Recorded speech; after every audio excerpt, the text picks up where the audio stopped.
Hey, man. Hey, how are you? Oh, it's been a fun time doing the IT stuff. You dug out of the snow yet? I did. I had a client who sent me their mom's PC because they were getting a Windows, like it said, like Windows cannot start recovery, whatever. And so I get it and I turn it on, boots up fine. But the best part about this is the mom who packed it up sent me not just the laptop and the power cord, but she also sent me the instruction manual that came with the laptop. And I was like, I don't, I don't need this. Yeah. Well, that's the stuff that happens to me, with people in the house here when they have a computer problem. All I have to do is walk by and it Yeah. just The magically. magic aura of what we do. Do you have a magic aura? If you do, stay tuned. Near.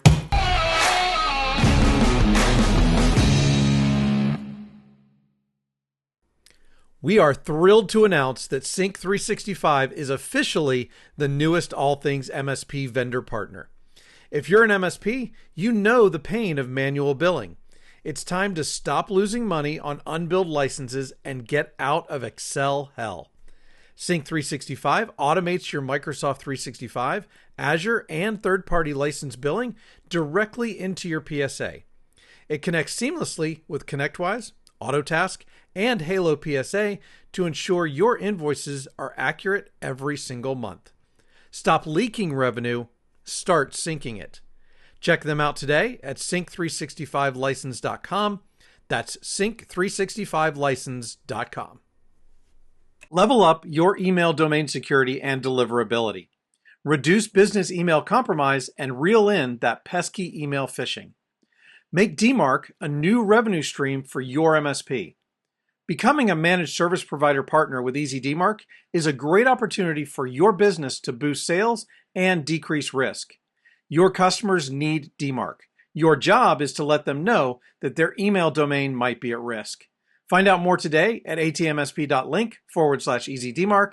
That's atmsp.link/EasyDMARC.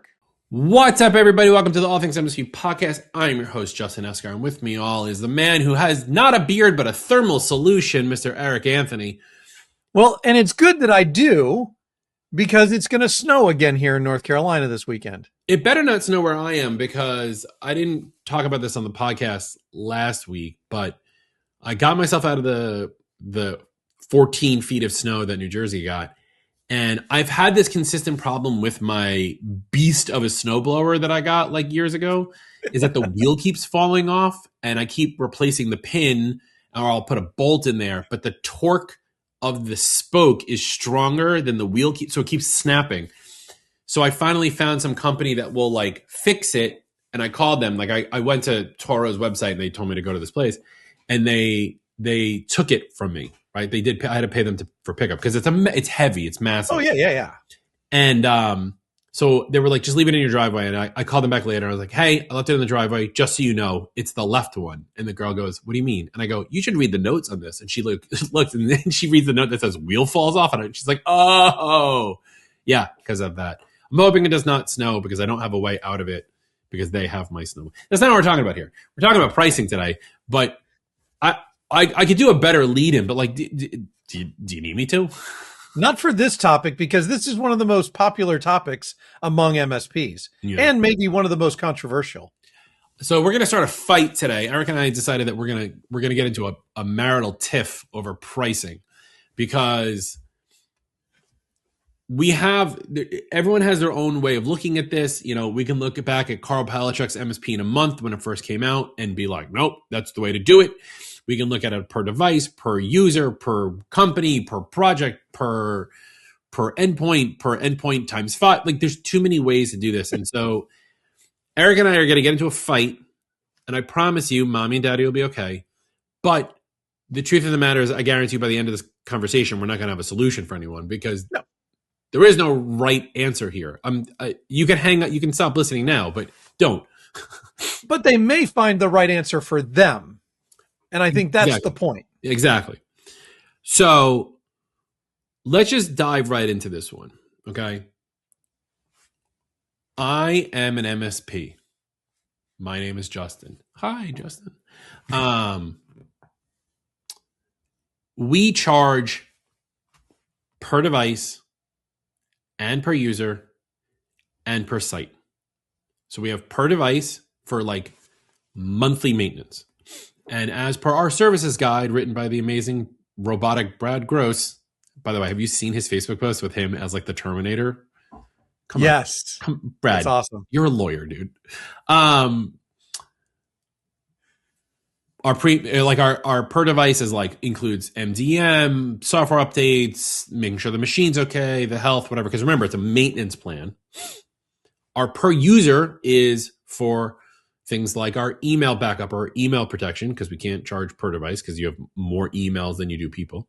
And then per site are things like dark web scanning for your domain and phishing training, depending on the phishing training tool that you're using. Okay.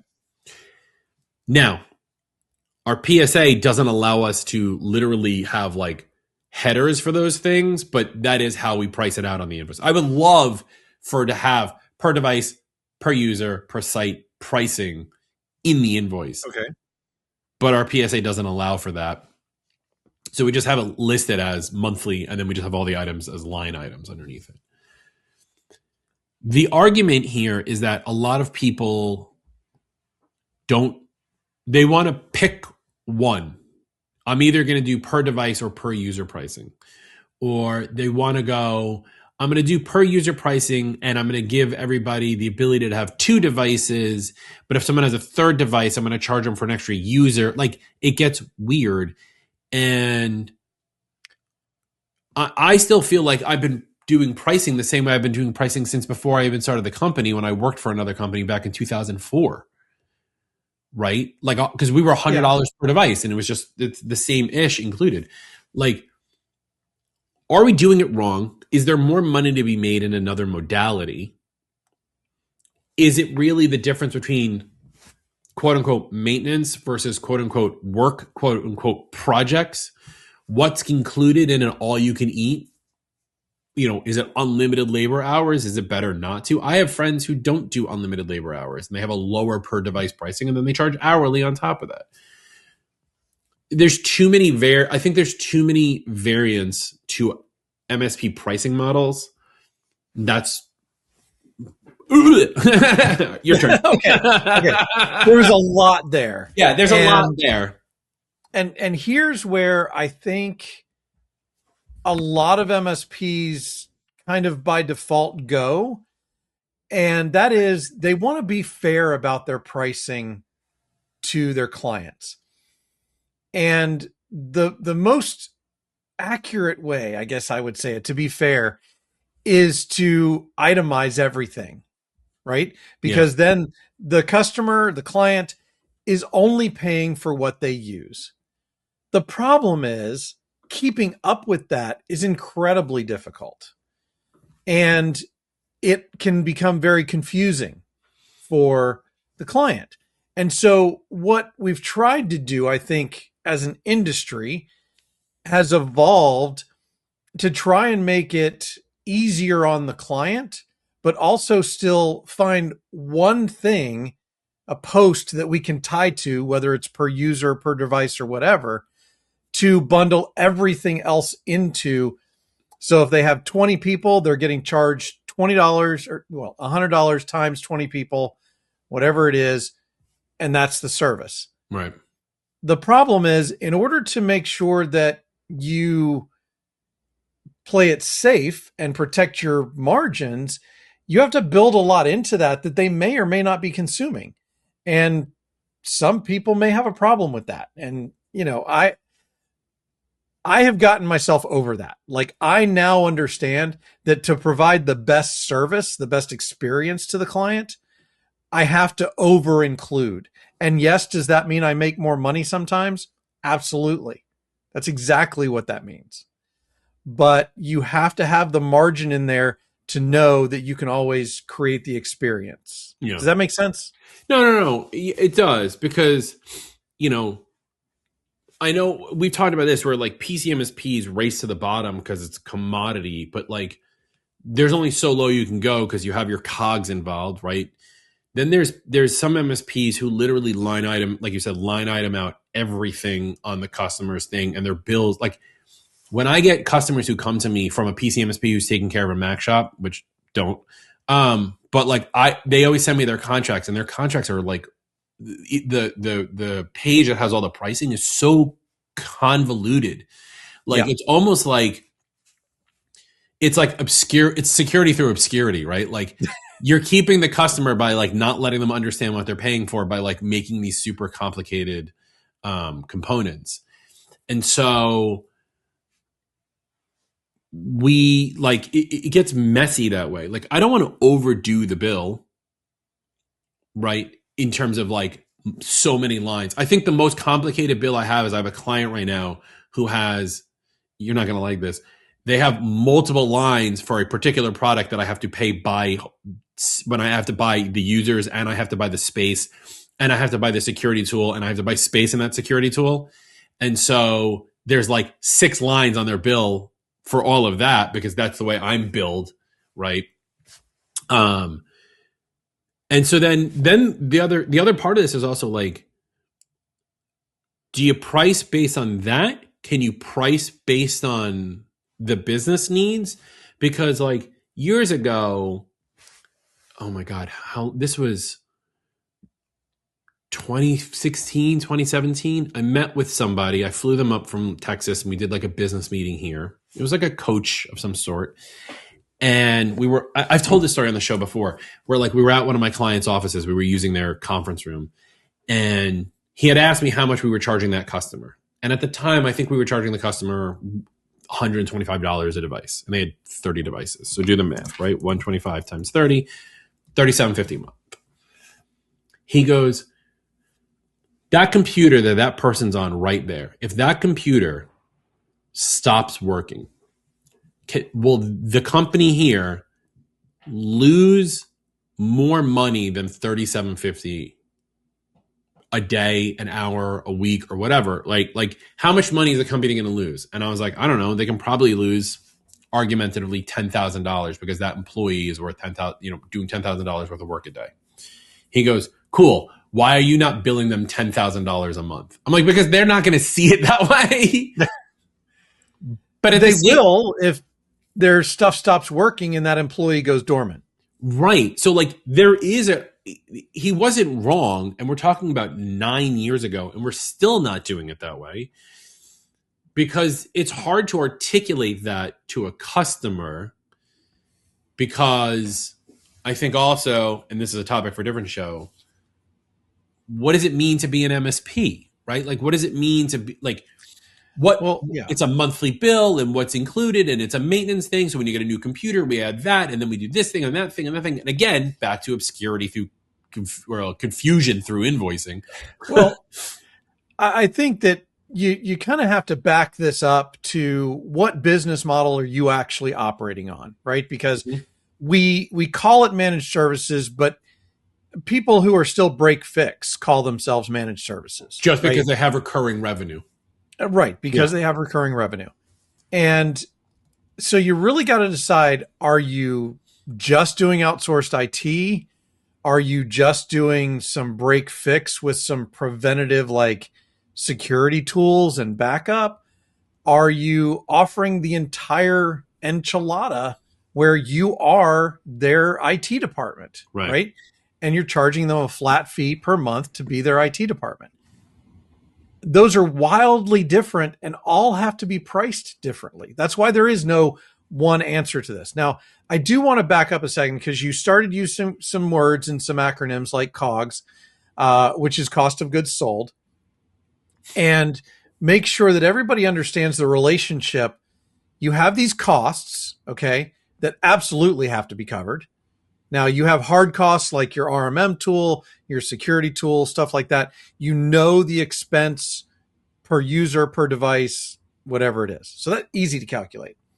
Then, if you're throwing in, say, help desk, now you've got this variable, weemy, wimey, kind of your number out labor there costs. These are that you've got to add the labor cost to your monthly price. Right. And then you have your profit margin. And a lot of people kind of skip over that profit margin piece, unfortunately. Because you're And anyway, Ellen, I don't mean to interrupt, but in your what you're talking about here is that the labor cost, you're talking about the cost of the employees that you hire at your company, right? yes, You have the software, you have whatever your employees cost per hour or per month, times however many tickets that company is opening, and then your profit on top of that. That is a hard calculation to figure out, though. right. And that profit, by the way, has to include overhead. So you got to know what your overhead number is as well. Right. Or at least your target overhead. I mean, you can figure it out. It's not that complicated. But it changes based on the number of clients you have, because it's your overhead, which is typically a relatively fixed number, divided by the number of clients is the share per client. So it's a hard number to calculate, but if anybody needs help with that, I mean, obviously Justin and I would be willing to help. But those are the things you have to consider to make sure that you have enough profit at the end for you personally as the business owner, but also to invest back into the business to grow. Yeah. See, there's a lot of things. This all came up because you and I found this LinkedIn post from Jeffrey Newton of MSP Insider, right? And he was talking about, why do you price like this? And the owner was like, this is how you price managed services. He goes, who told you that? And then they said a name, and then he followed up with, this is the way it's always been done, right? And I don't know what Jeffrey was attempting to get to here, but he's like, when you call yourself an MSP and use the same per seat model, list the same line items, you turn your deal into a spreadsheet fight. 125 versus 250 per seat, you lose because the buyer can't see any difference, right? So if a buyer is looking at your company versus someone else, they're trying to compare, apples to apples. Almost nothing in MSP pricing points to real outcomes. No clear ties to productivity, risk, or growth. No link to revenue per employee. No link to client lifetime value. You can change that. Package a minimum, anchor to impact. Make your pricing a pattern break, not a copy paste. What he's saying here is, you want to do value-based pricing. But I think that the majority of MSPs, and I'm going to offend people, we are incapable of doing that for our customers, because the customer looks at us as a sunk cost. IT doesn't make money. IT can increase productivity by ensuring your emails work and you're not getting phished and you're not spending $1,500 in Google Play gift cards. Fine. But I've heard this a lot, and no, not to throw shade on Jeffrey Newton here. So many people that want to sell services to MSPs say the same thing. Sell on value-based outcomes. Sell on productivity. How?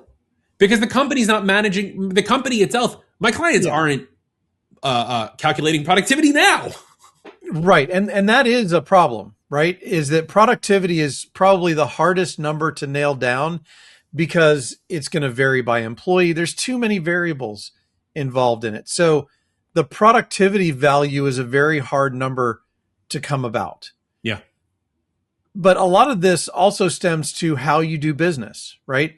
If you are just delivering outsourced IT, if you're just their IT department, you probably are pretty much a sunk cost because you are just maintaining a level of productivity. You are not adding value to the business. And I think that's 90 to 95% of MSPs right now. I think it is the majority. I don't know if I would call it that high, but I think it is absolutely the majority because that's where we've come from. Right. And what we evolved to probably in the last 10 years. And it's just been adding more stuff to keep that baseline. Right. Yeah. What we've done is we have filled the CIO role for years, for probably more than a decade. What's happened, though, is technology has become a lot more transformative to the business than just the IT department. And what's happened is a lot of MSPs have not transitioned into the CTO role that now does add value to the business because it allows the business to do things they weren't doing before, leveraging technology. I agree. I think the easiest example here is, talking about AI, obviously, to like help them leverage. Like I literally had a call with a client yesterday. They're a design firm. They make websites for a particular industry. And we're already engaged with our cybersecurity firm to do like AI policies, like corporate policy, acceptable use policy, or whatever. And they wanted to have an AI that they can use internally so they can do certain things. And we discussed them using ChatGPT versus spinning up their own LLM or whatever. And then I was like, by the way, have you guys seen Replit? And they were like, no. And I showed them Replit and I showed them how I could make a website. And so for the listeners, I showed Eric this on I think last week or something. Last week's episode. I don't remember if we were recording when I did it, but I showed him and I built an All Things MSP website just by giving it like a link to the podcast and a link to the Facebook page. And it made like a solid website for us. And I showed this to this, like, they're basically web designers. And I was like, I could put you out of business with this one website. But like, I was like, are you including this in your thing? Because you have to learn how to use this. And like, then we kind of started breaking down some of the technology. But that's a game changer for them. I've now increased their productivity. How do I charge for just sharing my knowledge, right? How do you charge for, and this becomes almost like the owner of the IT company, the owner of the MSP in this regard is like a business coach. Like I go around, I tell people I'm a business coach. What does that mean? Well, I help other MSPs grow, or I help you through your problems or whatever. That makes sense. But for me to be like a generic business coach because I understand technology, to go to a design company to be like, by the way, have you seen this one AI thing that I learned about from someone else? Doesn't really, in my mind, like I can't go to them and be like, I taught you how to do your jobs faster. I want 5% of every deal moving forward. Like that doesn't fly. I think if you are more intentional about it and they understand that's how they're engaging with you, I think it absolutely does. I mean, if you come in and bring them a piece of technology that makes their business better, you are adding value to that business. And if that is your role, which by the way, you have to define that as your role in your engagement. Yep. And you have to define a price out of that though, I think in the engagement as well. Yes. Part of it has to be in your original engagement. Like do MSPs have I can't think of another word here, have the cojones to ask that customer point blank for a percentage of productivity if and when I bring you tools to make your job better? I think it's hard to put a number around that. Well, there's a problem. But it's kind of like you've got the commoditized piece that you can itemize, right? Sure. And now we're talking about a completely different piece, which is why it's been hard for MSPs to marry these two things together into a new managed package that includes CTO services. I think that's where it becomes like a consulting fee, right? Mm. You have an ongoing consulting fee that you're charging them because you are constantly on the lookout for new technologies that will enhance their business. That's what they're paying you for, is for you to be the technology expert with your finger on the pulse to be able to bring them these things. So now, it's up to you whether you can or not. So, well, there's the problem, right? So is that so a line item is maintenance of computers, and you're going to have another line item that says fractional CTO services, $1,000 a month, whether I bring you something or not? Who the hell would find it? I wouldn't. I would have it all in a single per seat price personally. Okay. So if if you have fractional CTO services in the per seat pricing, then you don't have to do anything and you're still going to make the money. Correct. So it's that's what I meant. It's up to you to actually do the work. Right. But why would if I'm going to get paid anyway, why would I do the work? Because eventually they are going to realize that you're not bringing them anything new and you won't get renewed. Potentially. I see. I'm not fighting. Like I get what you're saying, but I'm saying like this is kind of the core crux of the problem, Well, right? we told them we were going to fight about this, so they Yeah, shouldn't be surprised. there shouldn't be a surprise. But like this is kind of the crux of the problem because how can I prove if I come up with one good idea every 6 months, is that worth the extra $50 per seat I'm adding for fractional CTO services? I think if you're doing your due diligence, you should be presenting them with more than that. I think if you are, because part of that here, look, if I was to put this together, right? Mm-hmm. Obviously, I already said I'm going to charge, I'm just going to add it as part of the per user pricing. But part of that is going to be every month, every quarter, depends on how fast their industry moves, with technology. I am going to do some due diligence work, some research into new technologies affecting their specific industry. And then I'm going to report out at dirty word QBR, Dirty or acronym. whatever my meeting cadence is with them. Because if you don't want to call them QBRs, and I understand, a lot of people have nervous and allergic reactions to that word, or that acronym, but you should still be having a regular cadence of meetings, especially with your top clients. And this should be a line item on the agenda of those meetings, is what new technology has come out in the last month, 3 months, 6 months that affect their industry that we should be looking into. Okay, but so by adding a cadence call, there's the value prop, I think, also because a lot of MSPs don't necessarily have cadence calls with all of their customers, let alone the top 5, right? I think it's important. I agree with you to have these calls. I'm not denying that. I think it's important to have the cadence calls. And typically when we have a client that's of a certain value amount or higher, we add it as a line item in their services on the per user. It says quarterly or monthly or whatever cadence calls. So we're already doing that for our clients that are of a particular dollar amount or higher, right? My clients that are paying me $1,000, $2,000 a month are not getting a cadence call because they're not sending in enough stuff for me to really worry about, and they're fine. They're kind of just want somebody to watch their back. That's what we're doing. IT help desk.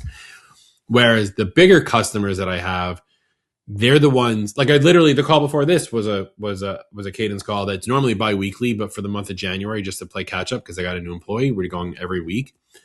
And we're going through a bunch of stuff, and it's my job to run and maintain and ensure that the internal IT at that company is doing what they're supposed to be doing and providing support for it. And I charge them a nice hefty fee for that.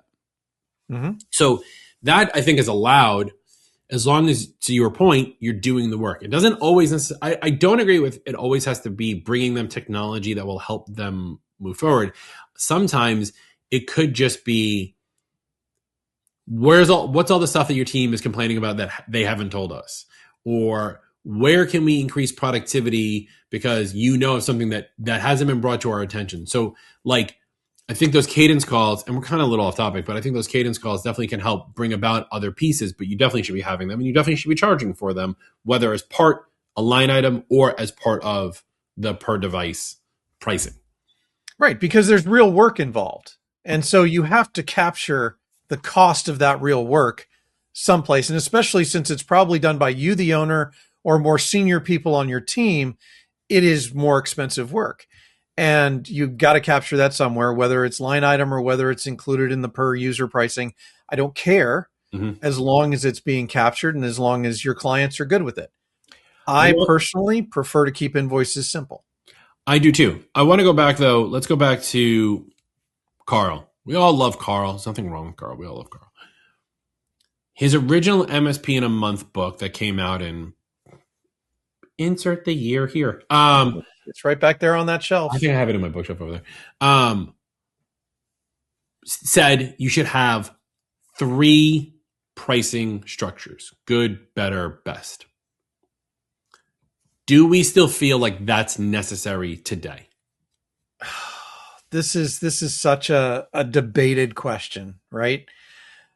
If you understand the psychology behind good, better, best, it's a good practice because you can always get them to land on the better, Yeah, which is what you want them to do. But there's a lot of psychology and a lot of stuff that goes into that, and you have to understand it to be able to use it properly. I think that my personal preference is to be a little more bespoke than that because I want a specific solution for a specific client. However, I don't want to go crazy and have a lot of different tech stack to deliver that bespoke solution. I agree with that. And so what I want to try and do is provide somewhat of a unique experience for each client based on their needs, but use it with the same underlying tech stack. Because if I can do that, I don't have to change my pricing very much from client to client.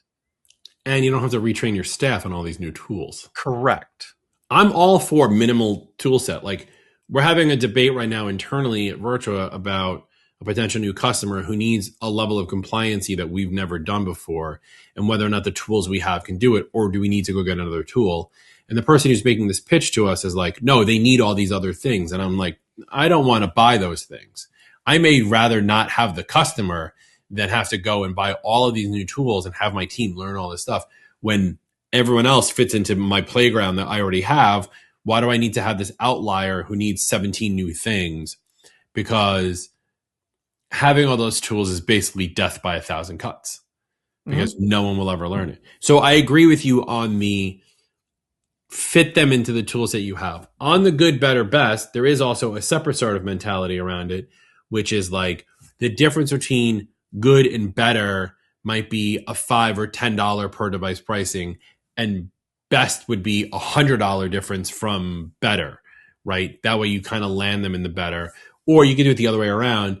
Good to better is $100, and then better to best is $10. This way you can get them always into best. There's like some math to figure this out. I forget what. Yeah, there is. It's why you always buy the large popcorn at the movie theater for a quarter more or whatever it is, right? But you have to be able to define those things. And I agree with you on like the bespoke part. Like we have two plans. We have Pro, we have Premium, right? Pro is you get monitoring, software updates, and inventory, and everything else is a la carte, and you're going to pay by the hour. And Premium includes all of, or a good portion of our a la carte stuff and unlimited billing. But our Premium is it's more than 2x our Pro plan. It's like 2.3 or 2.35x our Pro plan. So we're baking our hours into it. Mm-hmm. There are clients who want to be budget conscious, and I say, sure, go with the Pro plan. Be budget conscious. It's fine. Mm-hmm. Just know that like when you tell people things, they're going to need to reach out to us. You're going to get billed by the hour. And if they don't tell us, we can't fix it. Like that's the kicker with that particular plan is like people won't, I tend to sell it on the fact that people won't reach out to us as much if they know they have to pay for our support than if they go with the premium plan, which usually is where I want people to be anyway, and it locks it into them. So there is a lot of psychology in that sale process for sure. Yeah, and there's no problem with having multiple levels, although you can get crazy with it, right? I think 3 is probably the logical limit. Right. I think the important part there is to have a baseline, stick to that baseline.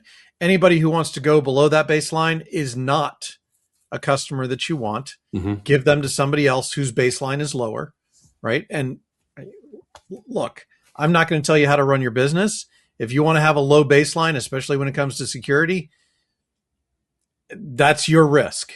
That's fine. Don't forget, there's MSPs who do home users or two-person offices. They don't need, not that they don't need, but they don't have such high requirements as a medical practice. So it's fine. Yeah. And so I think that there's a way to do it that makes sense so that you can keep those clients within the bounds of the tech stack that you want to deliver and still create a solution for the client. Does that make sense? Yeah, I think so. I think I get it. Look, there's, at the end of the day, and I said this in the beginning of the episode, there is no 100% right way to bill for our services. This isn't like you're coming and you're fixing a thing and you have a set, $60 an hour fee, and no matter what the problem is, and you come and you go, right? There's a lot of nuance here because it depends on your customers, it depends on your skills, it depends on on those customers' needs, it depends on your tool set, it depends on so many different, your location also. Like what I do in New York, price is different than what somebody I know does in Nebraska. You know what I mean? And when I get customers from Nebraska who call us, I'm like, by the way, we have New York pricing. They get scared. So like, there's so much nuance to this. I think at the end of the day, pricing needs to be easy for you to explain to the customer. It needs to cover your cost of goods, your COGS, your back-end software, your labor costs, and make profit. I think pricing needs to be, I think you need to set yourself which tools you're going to use so that way your team can handle all of that stuff and be as efficient as possible, because your efficiency breeds productivity for the customer. And I think if you really want to get away with trying to charge for productivity, go for it. Tell me a better solution. But also, like you said, bake a couple bucks into your hourly or your monthly or a line item for cadence calls and provide solutions, because you want to get in with the business. I think one of the biggest lines, and I want to wrap a little bit on this, is MSPs love to say, I want to be your business partner, right? I want to be partner. We're in business together, but you're not doing anything to help the business. You're just providing support for their staff to be able to do their jobs. And while you might say that helps the business, you're not helping grow their business. You're just helping the business maintain itself. And that's not necessarily what a business partner does. So if you want to be in business with somebody, you do need to be able to provide them solutions like figuring out the newest AI. What's a security compliance thing that's going to be happening in the next year or two that you want to make sure that they're going to be on top of? What's a better way to do a particular thing? Can you remove one service and integrate it into another one? Like we're pulling people off of one particular VoIP provider and putting them into another one because, well, the new one is Zoom phones because they're already on Zoom anyway. Let's just add it into your thing. That way you don't have to have two apps open. You have one app open. Save you a click. Can I save you a click? Is really what it is, right? Make money on saving clicks.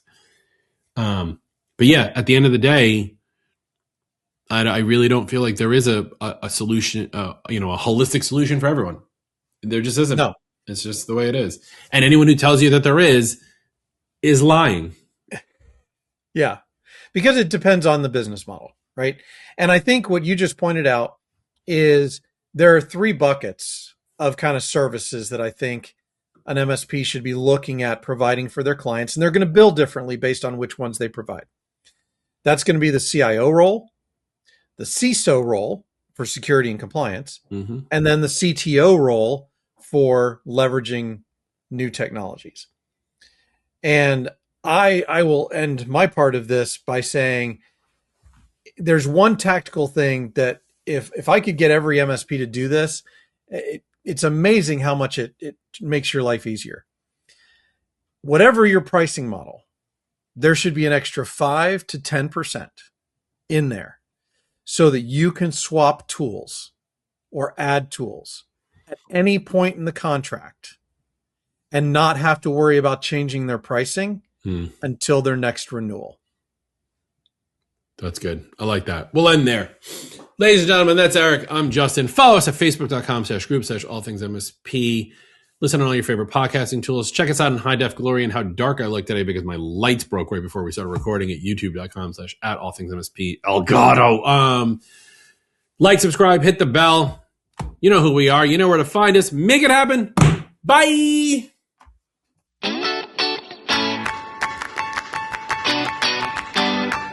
Thank you for listening or watching the All Things MSP podcast. If you liked this episode, go ahead and give us a thumbs up, hit that like button, and consider subscribing to catch all our weekly episodes.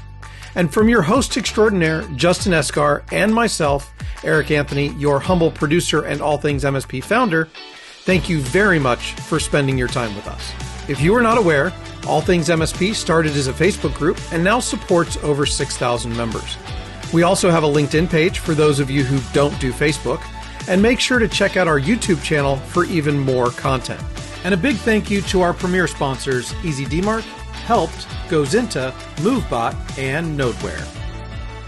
And thank you to the rest of our sponsors. Without sponsors, we could not do what we do for the MSP community. Please consider checking them out.